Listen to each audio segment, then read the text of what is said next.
Good morning. This is Ashley coming at you with a little bit of a multi-pass lightning lane strategy. So here is my vacation planner. It is available on my Etsy page if you're interested. It's a fillable PDF. So before I ever even start my lightning lanes, I fill out a general idea of what I want to do, where I want to be given a particular day. So this is my loose plan that I started with before picking lightning lanes. As you can see, I've got 4 park days plus kind of a half park day when we first arrive. So I'll tell you about how I pick those lightning lanes.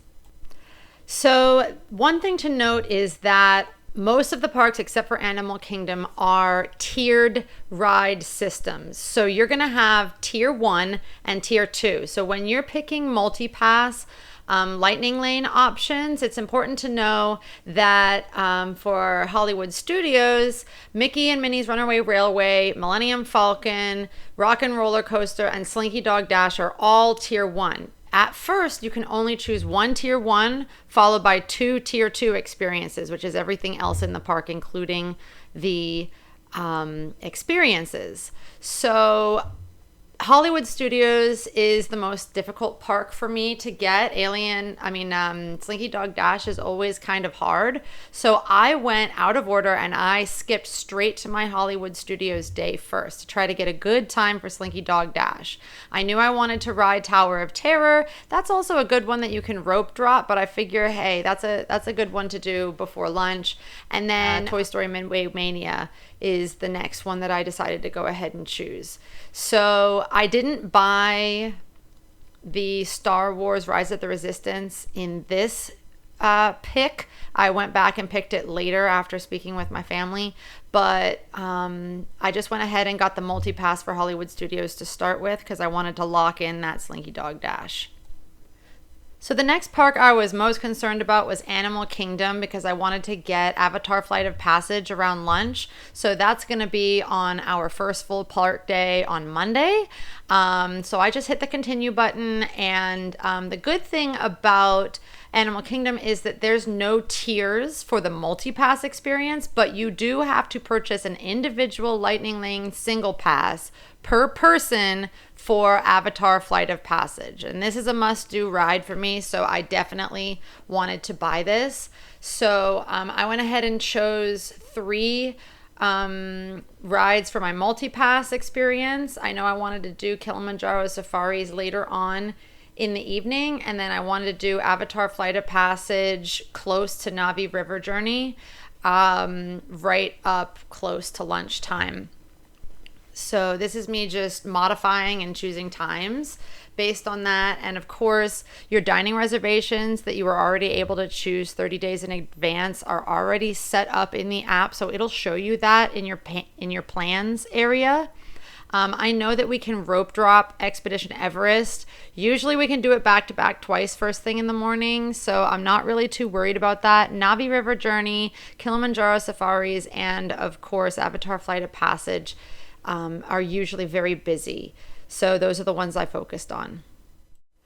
Next up, I went ahead and grabbed my first night of arrival Epcot Lightning Lane single pass purchase for Guardians of the Galaxy Cosmic Rewind. It was $22 per person that night, and I wanted to do that before dinner. So I went ahead and modified time here and went closer to 4 o'clock. Because we have a 5 o'clock reservation for the San Angel Inn restaurant in Mexico Pavilion. So if we enter the park around 4 after we check in and drop off our luggage, that'll be a good time to go ahead and do Guardians of the Galaxy. And that was $70 total for the 3 of us. Next up, I'm going to focus on our Magic Kingdom day, which is Tuesday while we're there. I want to get Lightning Lane single pass for Tron as well as the multi-pass Lightning Lane. And here we have another tiered system. So you can choose 1 from tier 1. So those choices would be Jungle Cruise or Jingle Cruise at this time of year, Peter Pan's Flight, Space Mountain, and Tiana's Bayou Adventure. and then everything else will be in tier 2. So for us, we always prioritize Haunted Mansion and Pirates of the Caribbean. They're really a must-do for us, as well as Space Mountain is definitely our tier 1 choice. We'll try to pick up Jingle Cruise later, but that's definitely not a priority for us personally.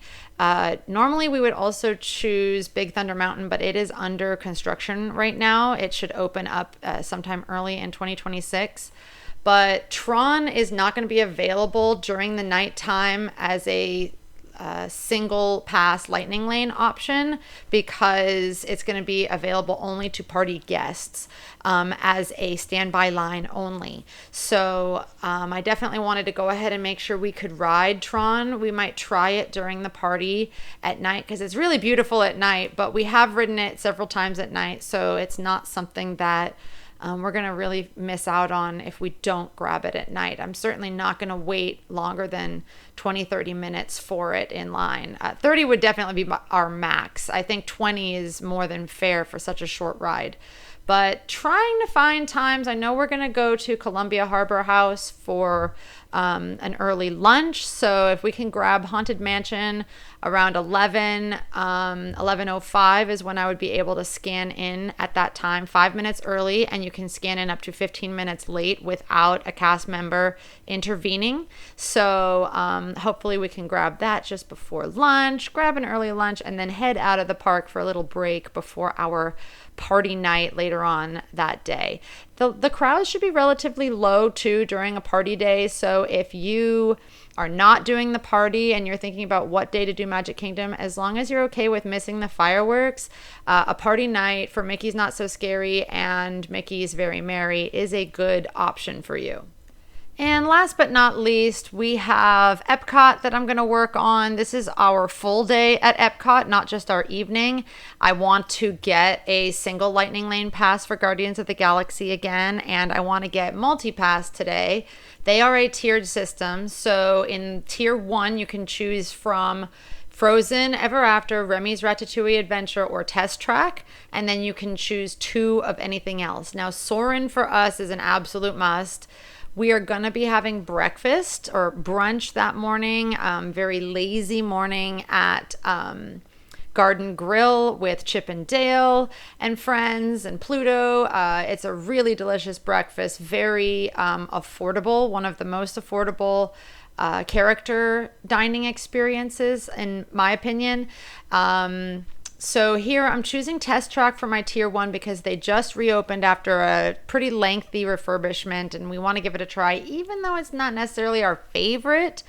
So I was trying to get Turtle Talk to be as early as possible so we could just hit it and use that lightning lane on our way to breakfast, scan in, and that would give us the option to open up another first tier experience. The earlier you can just scan into something, the faster you can get a second tier 1 and you can start stacking.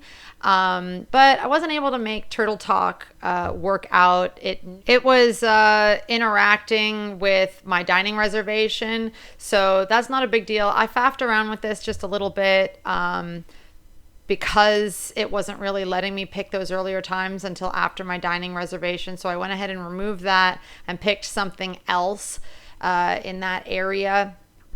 And I definitely wanted to do Guardians of the Galaxy after lunch brunch sometime. And so I went ahead and checked out with this, and then I went back into the system and messed around with it a little more to figure out what I wanted to kind of do. So here I am going back into my plans and choosing the Epcot day on December 10th to choose my third multi-pass Lightning Lane option. So I was asking my son, would you prefer Spaceship Earth or the Seas with Nemo and Friends, both of which usually have really short waits, by the way. So multi-pass isn't necessarily required here, but the Seas with Nemo and Friends is closer to where we were having breakfast, obviously, and Spaceship Earth would have been on our way out of the park or into the park, because we will be coming in and out of the front entrance. So that's why I was kind of figuring out that choice. Like, do I want to do it towards the end of our morning or towards the beginning of our morning? So I went with Spaceship Earth because my son said he preferred that one. And we're going to choose that towards the end of our day. It'll be after Guardians of the Galaxy Cosmic Rewind, on our way out of the park for a little afternoon rest. So I was pretty happy with most of the times that I got for all 4 parks. 4.5 technically days. I didn't get multi-pass for the day that we're arriving. I just got the single lightning lane pass for Guardians.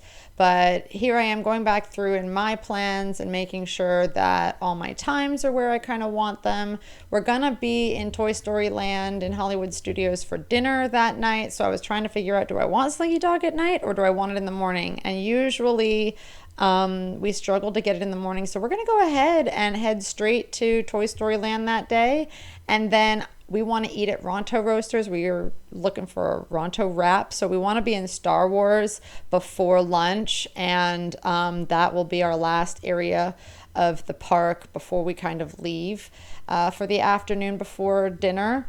And I was able to grab everything that we needed to in Star Wars and everything we needed to in Toy Story Land. So let me show you what those times look like. So here are my first 2 days. We're going to do Monday at Animal Kingdom and Tuesday at Magic Kingdom, which is also a party night. This is how my ride times ended up with my multi-pass and my single pass lightning lanes. I have this PDF fillable template also as part of the pack from the other pages. It just helps keep me organized per day and per park. These are kind of a mixture of wish list as well as actual times that I've booked things. So whether it be rides or dining experiences, if it has a time, that means it's probably likely to happen at that time. And just remember that the modify feature works all day, every day, all the way up until the time that the ride starts. So you can still be modifying on the day of your adventure. And then here were my final picks for Epcot, which will be Wednesday, and Hollywood Studios, our last day, which will be Thursday. I focused on Test Track before breakfast, Soarin' after breakfast, Guardians after that, and then Spaceship Earth just before exiting the park around 1:05, 1:15 or so. I'll have until 1:20 to use that lightning lane without causing a problem or asking the cast members for assistance very nicely. It's up to them whether they want to assist me or not, but usually they do. And then for Hollywood Studios, maybe try to rope drop rock and roller coaster, then head back to Toy Story for the mid-morning, and then Rise of the Resistance after lunch at Ronto Roasters, and then Tower of Terror before we leave for the afternoon break on that last day. And we'll try to take it a little bit easy in the evening. That will wipe out most of what we really need to accomplish for Hollywood Studios. Anything on top of that is just going to be icing on the cake really for us. And dinner at Toy Story is going to be at 5:25. It's usually a really long experience, so I would expect to be there until about 7, and then we'll all be really tired and ready to go back. So I hope that this tutorial was helpful to you, showing you how the new multi-pass lightning lane system works, showing you what I do to get set up for my trips with my PDF planners. Again, they're available on my Etsy site if you like them, but you can just make your own, of course. And I look forward to seeing you in just about a week on our Disney and Epic Universe Geeky Adventure. Thanks so much and have a great day.